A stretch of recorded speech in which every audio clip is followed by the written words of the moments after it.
नमस्कार. आज आपण करणार आहोत फिश बिर्याणी. त्यासाठी मी मरळ मासा घेतलेला आहे. तुम्ही कोणताही घेऊ शकता.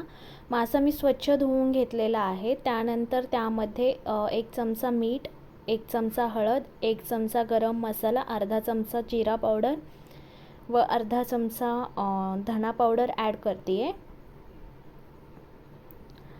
त्यानंतर मी त्यामध्ये 1 चमचा अद्रक लसूण पेस्ट ॲड करते आहे व 1 चमचा बिर्याणी मसाला टाकते आहे व 1 ते 2 चम्मच दही घेऊया.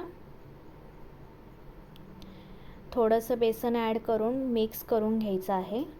ते मिक्स झाल्यानंतर त्यामध्ये लाल तिखट ॲड करायचं आहे व ते व्यवस्थित मिक्स करून 10 ते 15 मिनिट मॅरिनेट करायला ठेवायचं आहे. तोपर्यंत गॅसवर एक टोप ठेवूया. त्यामध्ये थोडं तेल टाकायचे. तेल चांगलं गरम झाल्यानंतर त्यामध्ये खडे मसाले ॲड करायचे.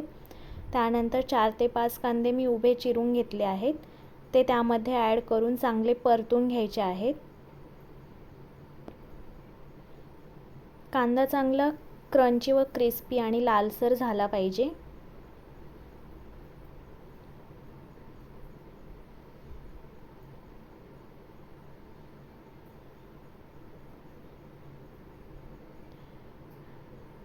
पाहू शकता आपला कांदा चांगला क्रिस्पी झालेला आहे. त्यातला थोडा कांदा मी काढून ठेवणार आहे बाजूला. त्यानंतर त्यामध्ये एक बारीक चिरलेला टोमॅटो, 4 ते 5 हिरव्या मिरच्या व 1 चम्मच अद्रक लसूण पेस्ट ॲड करून चांगलं परतून घेणार आहे. मॅरिनेट करताना आपण जे जे मसाले ॲड केले होते तेच मसाले आपण परत यामध्ये पण ॲड करून घ्यायचे आहेत. हे चांगलं परतून झाल्यानंतर मी त्यामध्ये 1 ते अर्धा चम्मच हळद टाकणार आहे. त्यानंतर त्यामध्ये अर्धा चम्मच जिरा पावडर टाकणार आहे. अर्धा चम्मच धना पावडर टाकणार आहे. 1 चम्मच बिर्याणी मसाला परत ॲड केलेला आहे व अर्धा चम्मच गरम मसाला. त्यानंतर लाल तिखट 1 ते 2 चम्मच ॲड करते आहे. तुम्हाला जसं हवं आहे तसं तुम्ही ॲड करू शकता. त्यानंतर चवीनुसार मीठ ॲड करायचं आहे.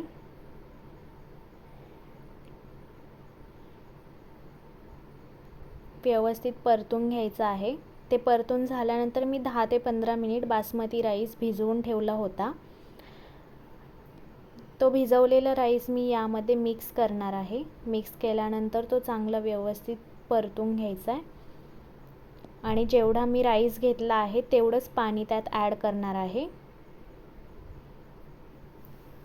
व बारीक चिरलेला कोथिंबीर त्यावर पसरवून घ्यायचा आहे. त्यानंतर त्यावर झाकण टाकून शिजायला ठेवायचं आहे. तोपर्यंत आपण दुसऱ्या बाजूला एक पॅन ठेवून त्यामध्ये तेल टाकायचं आहे. तेल चांगलं गरम झाल्यानंतर फिश फ्राय करून घ्यायचे आहेत.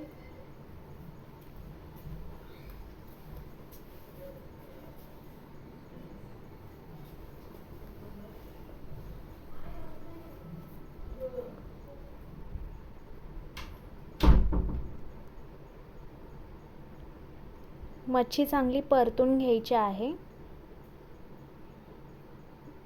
एक एक करून अशा सगळ्या मच्छी मी फ्राय करून घेणार आहे.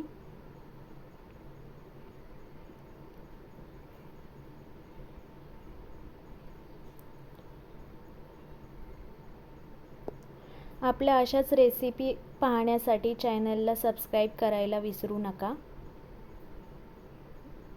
पाहू शकता आपली फिश फ्राय चांगली झालेली आहे. त्यानंतर इकडे राईस पण परतलेला आहे, चांगला शिजवून घेतलेला आहे. त्यामध्ये आपण जी फ्राय केलेली मच्छी आहे ती ठेवून घ्यायची. त्यानंतर त्यामध्ये 1 चम्मच तूप घालून घ्यायचं आहे. तूप हे ऑप्शनल आहे. त्यानंतर बारीक चिरलेली कोथिंबीर पसरवून घ्यायची आहे व मगाशी मी जो कांदा परतलेला होता तो बाजूला काढून ठेवलेला तो त्यामध्ये ॲड करणार आहे आणि एक 5 ते 10 मिनिट झाकून चांगलं वाफवून घेणार आहे. रेसिपी आवडल्यास लाईक व शेअर करायला विसरू नका. धन्यवाद.